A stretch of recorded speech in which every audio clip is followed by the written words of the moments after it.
करन जा रहे आपां क्लास 9th चैप्टर जो अपना 14th जिसका नाम है अंकड़ा विज्ञान, जिसनों बोलते हैं स्टैटिस्टिक्स बोलते हैं। एक है साडे को पंजाब स्कूल एजुकेशन बोर्ड। इसके लिए आपां एक 7th क्लास दे विच पहला जो चैप्टर सीगा अपने को चैप्टर 3rd क्लास किहड़ी सी अपनी 7th जो सीगा डाटा हैंडलिंग। डाटा हैंडलिंग अंकड़ियां दा प्रबंधन, जिस विच असीं उसदे कुछ बेसिक्स बारे सीखिया सी। इस क्लास का जिहड़ी लिंक आ तुहानूं इस अज वाली क्लास के डिस्क्रिप्शन दे विच आपां दे दांगे, तुसीं उत्थों भी इसनूं देख सकते हो कि इसके की बेसिक सीगे आपां जो सीखे सीगे। ते अज तुसीं वेखो कि आपां कुछ अंकड़ा विज्ञान जिसदा इसदा चैप्टर का नाम आ लिखिया है अंकड़े नूं की बोलदे असीं इंग्लिश विच डाटा बोलदे हां। की मतलब हुंदा इन्हां दा एक निश्चित उद्देश लई इकट्ठे कीते तत्थ जां अंक, मतलब कि उद्देश की आ साडा कोई ना कोई उद्देश हुंदा, मतलब कि असीं किसी ना किसी काम दे लई कोई ना कोई तत्थ जां जो अंक आ जिहड़े वो इकट्ठे करते हैं। मान लो असीं डाटा इसकी आपां एक लैंदे आ उदाहरण एग्जाम्पल लैंदे आपां। मान लो कि साडे कोल प्राप्त किए अंक हैं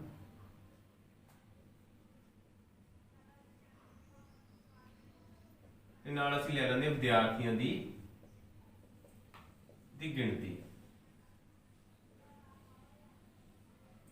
हुण इस विच की है साडे कोल प्राप्त अंक किन्ने, मतलब कि मान लो कि सानूं जिहड़े नंबर आए ने 70 दे विचों नंबर आ रहे हैं ते अंक प्राप्त किए गए ने 35 ते 35 अंक जिहड़े ने किन्ने विद्यार्थियों ने प्राप्त किए, जिन्होंने असीं की लिखते हैं इधर मतलब कि 3 विद्यार्थी ने। फिर अंक लेंदे हैं 40 अंक जिहड़े प्राप्त किए गए 4 बच्चों द्वारा प्राप्त किए गए। इस तरह 50 अंक जिहड़े सी 6 बच्चों द्वारा प्राप्त किए गए। ये इसकी एक उदाहरण आपां ले ली है। फिर आता साडे को अंकड़ा विज्ञान। हुण अंकड़ा विज्ञान की हुंदा है जां स्टैटिस्टिक्स, जिस विच अंकड़ियां दा संग्रह, शब्द वेखो अपने को आ रहा संग्रह, फिर प्रदर्शन, फिर आता साडे को विश्लेषण दे नाल अर्थपूर्ण सिट्टे कढना। मतलब कि सब तो पहला असीं करते हैं जो अंकड़े इत्थे इकट्ठे किए गए हैं उन्होंने की करना असीं संग्रह। संग्रह का मतलब ऑर्गेनाइज किया गया। उन्हां अंकड़ियां नूं असीं संग्रह किया ऑर्गेनाइज किया, मतलब कि इकट्ठे किए गए, इकट्ठे कर ले गए अंकड़े। मतलब कि जिस तरह विद्यार्थी सी असीं बच्चों के जो मार्क्स दिते उन्होंने अंकड़े जो सी आपां इकट्ठे कर लए भी किन्ने विद्यार्थी हैं जिन्हां दे नंबर 35 हैं ते किन्ने विद्यार्थी हैं जिन्हां दे अंकड़े 40 हैं। फिर असीं लिया प्रदर्शन प्रेजेंटेशन। हुण इन्हां अंकड़ियां नूं असीं दर्शाउणा किद्दां है, किद्दां शो करना है।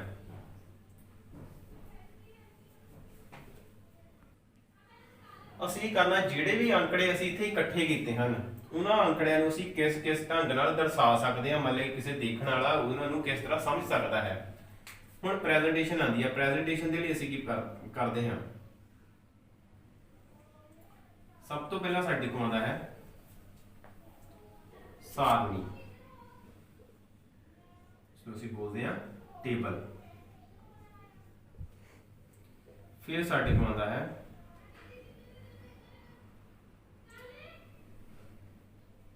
षडग्राफ। षडग्राफ जां चित्र कह सकते हैं जां फिर आपां आलेख भी बोल सकते हैं, जिसनूं असीं बोलते हैं बार ग्राफ। फिर आता है साडे कोल आयत चित्र।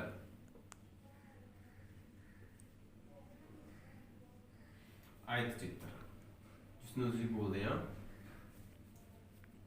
हिस्टोग्राम।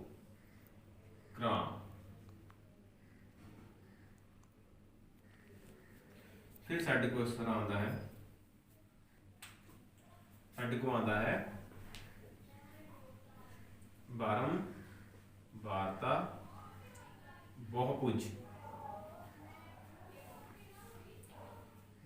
जिसमें से बोलते हैं फ्रीक्वेंसी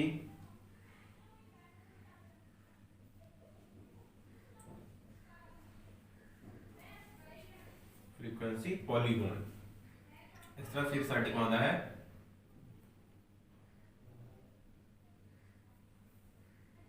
पाई चार्ट, पाई ग्राफ।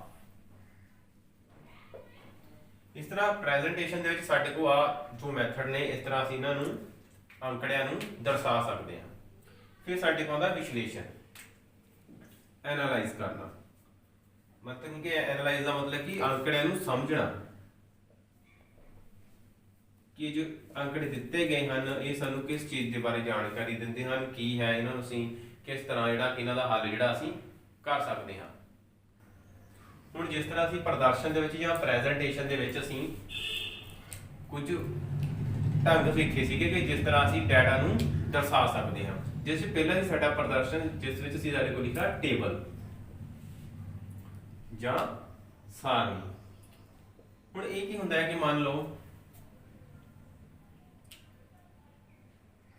इस साइड ते आपां ले आ अंक ते इस ते ले असीं विद्यार्थियों दी गिनती।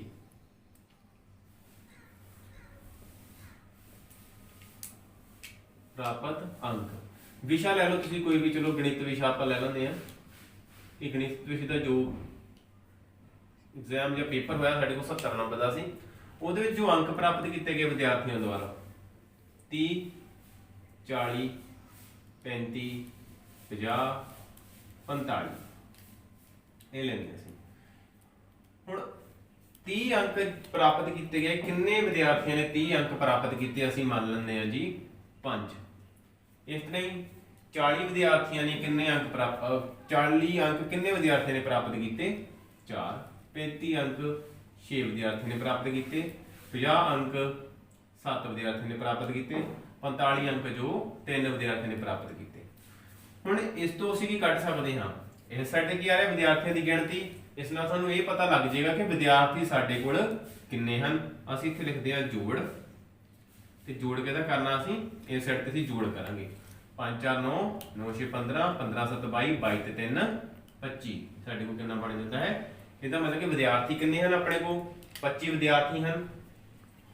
हुण ये जो असीं लिखिआ है विद्यार्थियों की गिणती, जदों भी गिणती नूं दर्शाया जाता है उहनूं असीं लिखदे हां एफ दे नाल। एफ मतलब जिहनूं असीं बोलदे हां फ्रीक्वेंसी, फ्रीक्वेंसी जां बारंबारता। ये सानूं मिलेगा सवालों दे विच लिखिआ बारंबारता जां फ्रीक्वेंसी, जदों भी गिणती नूं दर्शाना असीं उसनूं एफ मान लैंदे हां। ते ये जो साडे को जिस दे बारे साडे को अंकड़े दिते गए हैं वो साडे कोई प्राप्त अंक जिसनों असीं मानते हाँ एक्स, इसमें एक्स मन्निया जाता है। इस तरह लिखा होना तो साडे को लिखा गया अवर्गीकृत बारंबारता वंड सारणी। हुण अवर्गीकृत मतलब कि वर्ग का मतलब हो गया साडे को किसी चीज नूं वंड दिता गया। वर्गीकृत मतलब कि उसके वर्ग बनाते ते उहनूं उहदे विच वंड दिता गया। हुण इत्थे साडे को की लग गया मोरे एड़ा लग जाता है, जिस नाल कि साडे को आ गया अवर्गीकृत मतलब कि जिस दे विच अंकड़ियां नूं वंडिया नहीं गया है। बारंबारता का मतलब तुहानूं दसता फ्रीक्वेंसी, वंड सारणी मतलब कि वंड का मतलब डिस्ट्रीब्यूशन, डिस्ट्रीब्यूट करता उन्होंने वंड दिता गया। सारणी का मतलब टेबल। हुण ये जो साडे कोल टेबल बनया होया है इस साइड ते, ये साडे कोल की है एक अनग्रुप्ड फ्रीक्वेंसी डिस्ट्रीब्यूशन टेबल है, जां इसनूं असीं बोलदे हां बारंबारता वंड सारणी फ्रीक्वेंसी डिस्ट्रीब्यूशन टेबल। फिर साडे कोल आंदा है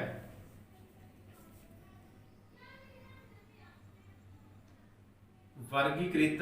ये साडे कोल 1 नंबर सीगा, फिर दूसरे नंबर ते असीं गल करदे हां वर्गीकृत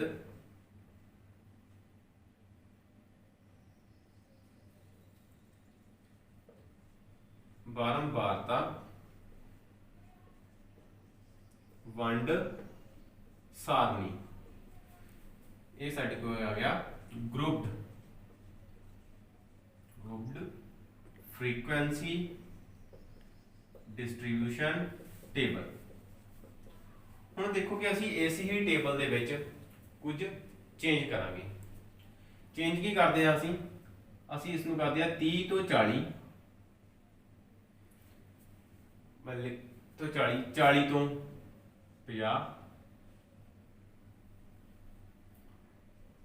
50 ਤੋਂ 60, 60 ਤੋਂ 70, 70 ਤੋਂ 60 ਤੋਂ 70। ਹੁਣ ਪਹਿਲੀ ਚ ਆਪਾਂ ਕੀ ਲਿਖਿਆ ਸੀ, ਇਸ ਨੂੰ x ਲਿਖਿਆ ਸੀ। ਹੁਣ ਅਸੀਂ ਇਸ ਨੂੰ ਸਾਫ਼ ਕਰਦੇ ਹਾਂ। ਇਹ ਕੀ ਸਾਡੇ ਕੋਲ ਬਣ ਜਾਂਦਾ ਹੈ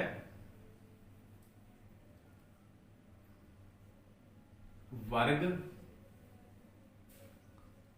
अंतराल। की बनेगा साडे को इस साइड ते असीं कल्ला कल्ला शब्द जिहड़ा आ वो असीं नाल नाल सिੱਖਦੇ जावांगे की हुंदा है। वर्ग अंतराल क्लास इंटरवल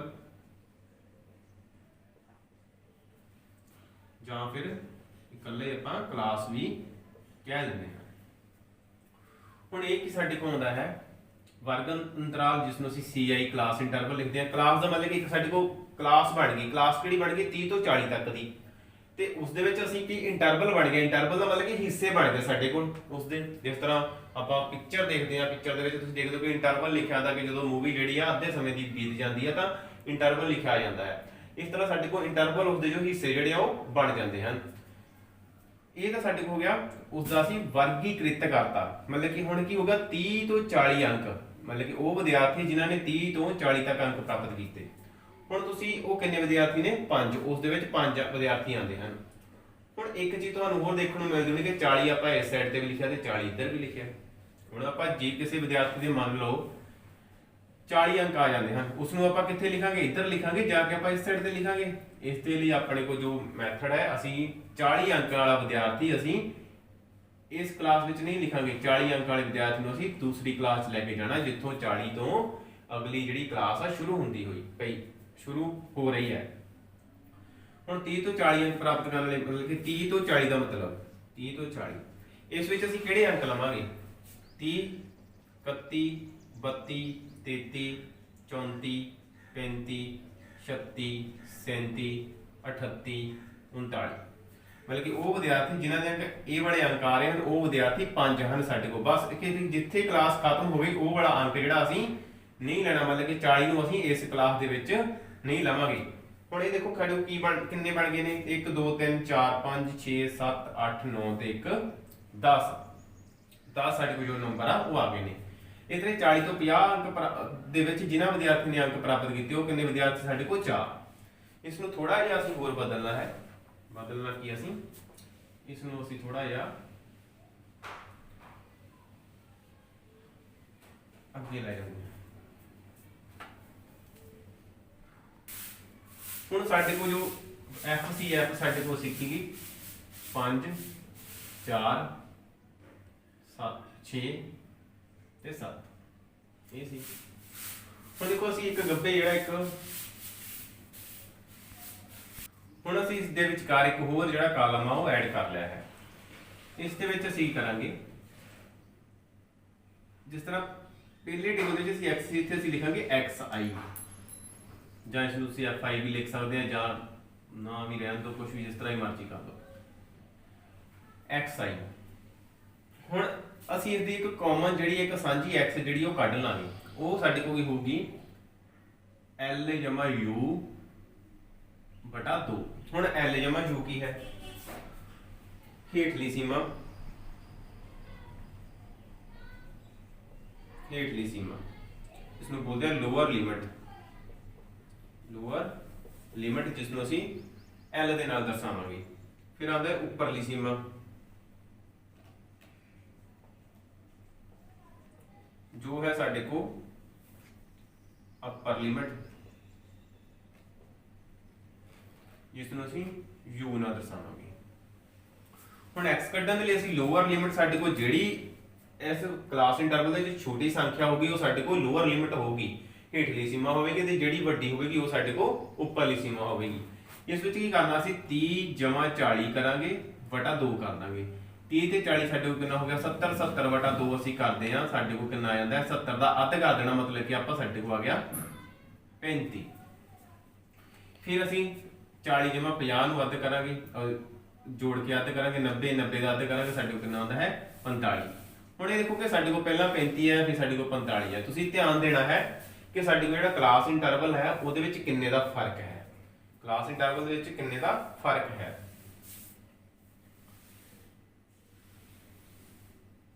ਕਲਾਸ ਸਾਈਜ਼, ਜੋ ਸਾਡੇ ਕੋਲ ਕਲਾਸ ਸਾਈਜ਼ ਹੈ ਉਹ ਕੀ ਸਾਡੇ ਕੋਲ ਹੋਊਗਾ u - l, ਉੱਪਰਲੀ ਸੀਮਾ ਮਾਈਨਸ ਹੇਠਲੀ ਸੀਮਾ ਬਰਾਬਰ ਕੀ ਆਉਂਦਾ, ਮਤਲਬ ਕਿ ਸਾਡੇ ਕੋਲ ਇਹਦੇ ਵਿੱਚ 40 - 30 ਸਾਡੇ ਕੋਲ ਕਿੰਨਾ ਆ ਜਾਂਦਾ ਹੈ 10।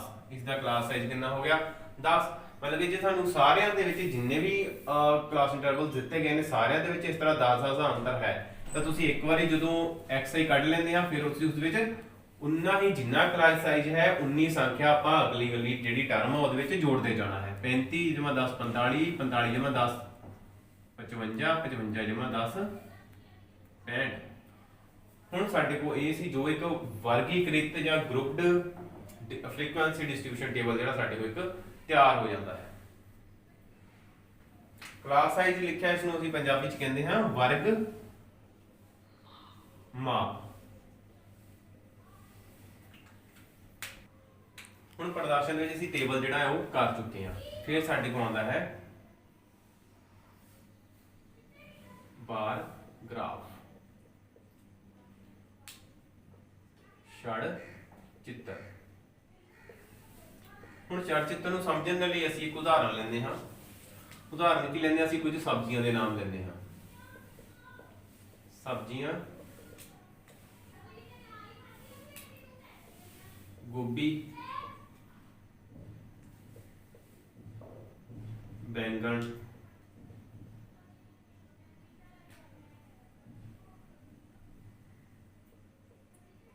कद्दू, ते चलो 3 ही बहुत ने अपने को। फिर असी लेने हाँ जिन्ने परिवारां द्वारा खरीदी गई। ਹੁਣ ਅਸੀਂ ਕੀ ਲਿਖਿਆ, ਸਬਜ਼ੀਆਂ ਦੇ ਨਾਮ ਲਿਖੇ ਹਨ। ਸਾਈਡ ਤੇ ਅਸੀਂ ਲਿਖਿਆ ਕਿ ਕਿੰਨੇ ਪਰਿਵਾਰਾਂ ਨੇ ਜਿਹੜੀ ਸਬਜ਼ੀਆਂ ਖਰੀਦੀ। ਮੰਨ ਲਓ ਕਿ ਗੋਭੀ ਜਿਹੜੀ ਆ 10 ਪਰਿਵਾਰ ਖਰੀਦ ਰਹੇ ਹਨ, ਬੈਂਗਣ ਜਿਹੜੀ ਆ 6 ਪਰਿਵਾਰ ਖਰੀਦ ਰਹੇ ਹਨ, ਕੱਦੂ ਜਿਹੜਾ ਆ ਉਹ 4 ਪਰਿਵਾਰ ਖਰੀਦ ਰਹੇ ਹਨ। ਹੁਣ ਅਸੀਂ ਇਸ ਨੂੰ ਦਰਸਾਵਾਂਗੇ ਬਾਰ ਗ੍ਰਾਫ ਤੇ। ਬਾਰ ਗ੍ਰਾਫ ਬਣਾਉਣ ਲਈ ਸਭ ਤੋਂ ਪਹਿਲਾਂ ਸਾਨੂੰ ਇਸ ਤਰ੍ਹਾਂ ਦੋ ਜਿਹੜੀਆਂ ਰੇਖਾਵਾਂ ਉਹ ਲਗਾਉਣੀਆਂ ਪੈਣਗੀਆਂ, ਜਿਸ ਦਾ ਇਸ ਬਿੰਦੂ ਨੂੰ ਅਸੀਂ ਕੀ ਬੋਲਦੇ, ਇੱਥੇ ਲਿਖਦੇ ਆ ਜੀ O, origin। ਇੱਥੋਂ ਦੋਵੇਂ ਜਿਹੜੀਆਂ ਰੇਖਾਵਾਂ ਸੀ ਸ਼ੁਰੂ ਹੋਈਆਂ। ਇਸ ਸਾਈਡ ਤੇ ਅਸੀਂ x ਲਿਖਦੇ ਹਾਂ, ਇਸ ਸਾਈਡ ਤੇ ਅਸੀਂ y ਲਿਖਦੇ ਹਾਂ। ਇਸ ਨੂੰ ਅਸੀਂ ਕੀ ਬੋਲਦੇ ਹਾਂ x ਧੁਰਾ, x ਐਕਸਿਸ। ਇਸ ਨੂੰ ਅਸੀਂ ਬੋਲਦੇ ਹਾਂ y ਧੁਰਾ ਜਾਂ y ਐਕਸਿਸ। ਹੁਣ ਜੋ ਵੀ ਸੰਖਿਆ ਹੋਵੇ, ਇਹ ਸਾਡੇ ਕੋਲ ਕਿ ਜਦੋਂ ਵੀ ਸੰਖਿਆ ਦਿੱਤੀ ਹੋਵੇ, ਗਿਣਤੀ ਦਿੱਤੀ ਹੋਵੇ, ਉਹਨੂੰ ਅਸੀਂ ਲੈਂਦੇ ਆ f, ਫ੍ਰੀਕੁਐਂਸੀ। ਇਹ ਸਾਡੇ ਕੋਲ ਫ੍ਰੀਕੁਐਂਸੀ ਦਿੱਤੀ ਗਈ ਹੈ।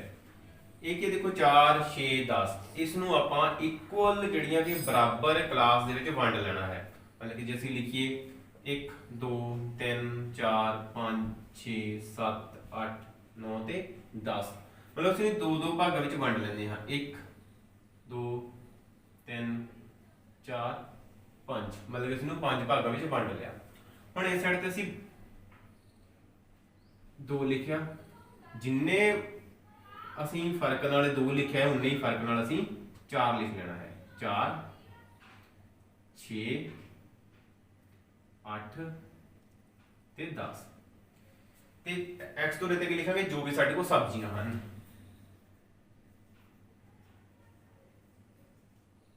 ਸਬਜ਼ੀ ਹੁਣ ਇਸ ਸਾਈਡ ਤੇ ਸਾਡੇ ਕੋਲ ਆ ਗਿਆ, ਜਿਸ ਨੂੰ ਅਸੀਂ ਸਾਰੀ ਚੀਜ਼ ਨੂੰ, ਇਸ ਨੂੰ ਕੀ ਬੋਲਿਆ, ਅਸੀਂ ਸਾਰੇ ਨੂੰ ਅਸੀਂ f ਦਾ ਨਾਮ ਦਿੱਤਾ। ਇਸ ਸਾਈਡ ਤੇ ਅਸੀਂ ਇਕੱਲਾ f ਲਿਖ ਲੈਂਦੇ ਹਾਂ, ਜਾਂ ਫਿਰ ਤੁਸੀਂ ਲਿਖ ਸਕਦੇ ਹੋ ਜਿੰਨੇ ਪਰਿਵਾਰਾਂ ਦੁਆਰਾ ਸਬਜ਼ੀ ਖਰੀਦੀ ਗਈ। ਹੁਣ ਸਬਜ਼ੀ ਕਿਹੜੀ ਸਾਡੇ ਕੋਲ, ਪਹਿਲਾਂ ਗੋਭੀ। ਗੋਭੀ ਕਿੰਨੇ ਪਰਿਵਾਰ ਖਰੀਦ ਰਹੇ ਆ 10। ਹੁਣ ਅਸੀਂ ਇੱਥੇ ਬਾਰ ਗ੍ਰਾਫ ਬਣਾਵਾਂਗੇ। ਉਹ ਕਿਸ ਤਰ੍ਹਾਂ ਬਣੇਗਾ,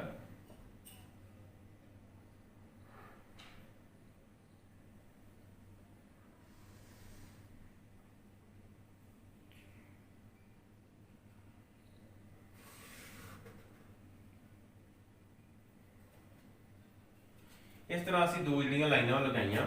ਫਿਰ ਅਸੀਂ ਉੱਪਰਲੇ ਦੋਵਾਂ ਸਿਰਿਆਂ ਨੂੰ ਇਸ ਤਰ੍ਹਾਂ ਮਿਲਾ ਦਿੰਦੇ ਹਾਂ। ਇਹ ਕੀ ਆ ਸਾਡੇ ਕੋਲ ਗੋਭੀ।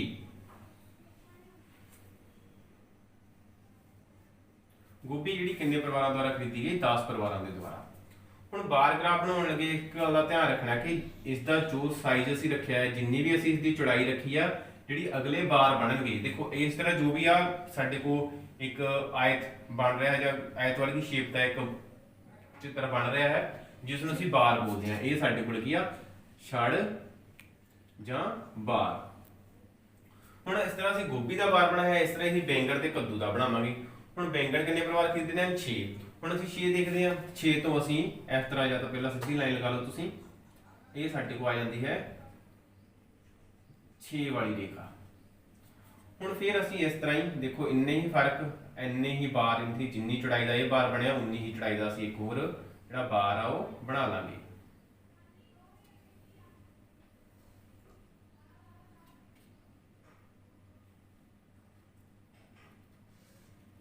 ਇਸ ਤਰ੍ਹਾਂ ਫਿਰ ਸਾਡੇ ਕੋਲ ਕੀ ਹੈ? ਕੱਦੂ। ਕੱਦੂ ਕਿੰਨੇ? 4 ਪਰਿਵਾਰ। ਫਿਰ ਅਸੀਂ 4 ਤੋਂ ਇੱਕ ਰੇਖਾ ਖਿੱਚ ਲਾਂਗੇ। ਫਿਰ ਅਸੀਂ